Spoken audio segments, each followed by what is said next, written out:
We did a retrospective study of patients who underwent allogeneic stem cell transplant for CLL in the era of novel agents.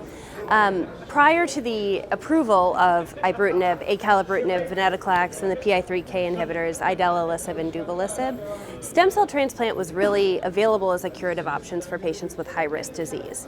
And since the approval of these novel agents, the use of stem cell transplant has really been declining to the point that there are really only a couple hundred done each year in the US. So we really sought to understand what happens to patients when they get a transplant after they've seen a novel agent. So in the group that we looked across 14 centers in the US and in Europe.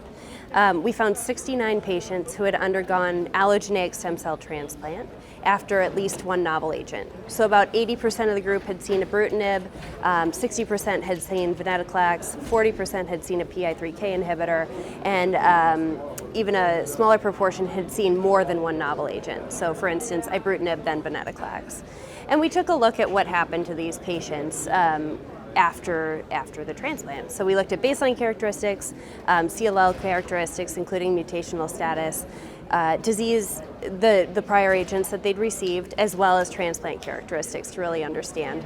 We did some univariate analyses to determine what baseline features really led to PFS, so what predicted PFS.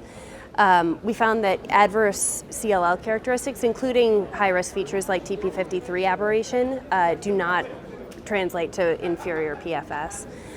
We did find that the things that seem to matter are disease status at the time of transplant. So people with complete response going into transplant do better than those with either stable disease or progression of disease.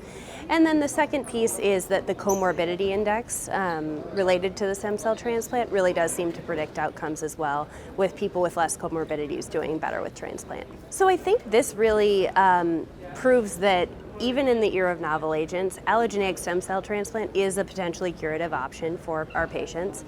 And in those really young, fit patients who seem to be progressing through novel agents, this is still something we should be thinking about. So I think it reminds us that allogeneic stem cell transplant shouldn't totally be off the table, even though we have so many great drugs.